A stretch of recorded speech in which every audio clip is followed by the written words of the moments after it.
I never really had much of a work-life balance. I kind of gave up on that concept a long time ago. For me, it was really, maybe it was better to think about it as work-life integration. Like I was working on things that were important to me, and that's what I wanted to do, and that's how I derived pleasure and satisfaction. And even though it was difficult, it was ultimately what was the most rewarding. And I never put much of a distinction between like, this is the serious stuff that I'm doing for work, and this is my personal life.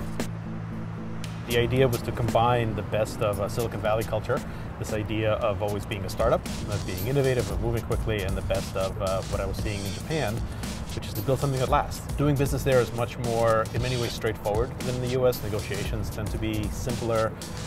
People just deal with, in kind of good faith and transparency, more so than in other parts of the world.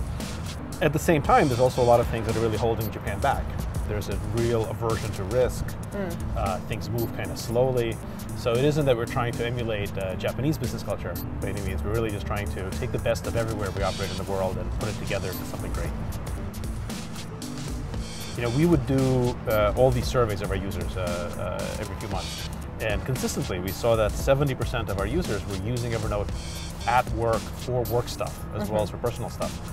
And we kind of realized that this is the main goal of the company, was to help you do your life's work. Whatever was most important to you, whatever you actually wanted to do that would have an impact on the world and in your life, we wanted you to be able to do that better in Evernote. And the secret of being happy is to work on something for yourself, work on something that you care about. So that's why we started Evernote. We wanted to stop working on things for other types of people, for other customers, and build something that we ourselves wanted to use. And everything became much clearer after that.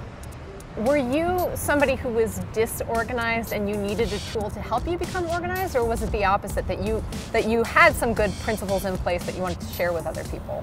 I was very disorganized, and I still am. I'm still pretty disorganized. And I think the goal of technology is to help you succeed and be effective in spite of personal weaknesses. And so I'm no more an organized person now than I was before Evernote, but Evernote really lets me transcend that disorganization and still accomplish things and still be successful.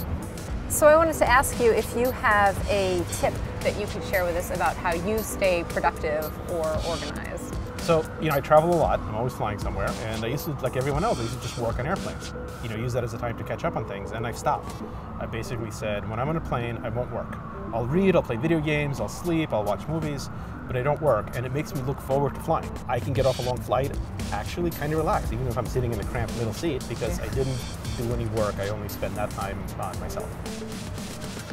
So what do you see as the future of the platform where we will go to do work? I mean, I think that's kind of where Evernote is going, right? It's the place where you start your day and you live out your day. Yeah, and you accomplish things. I think a lot of the earlier generation of tools were kind of ambivalent about the work that you do in them. They're just there to help you provide kind of the basics. Like a typewriter doesn't care if what you write on it is good or not. It's kind of the same thing. Technology has moved to a point where we can do better. Like we can make things that help you do higher quality work, that integrate other information, other sources of content, what other people know, make it easy for you to reach out and ask for help or to collaborate or to communicate. And the effect of it is just the quality of the work overall will improve.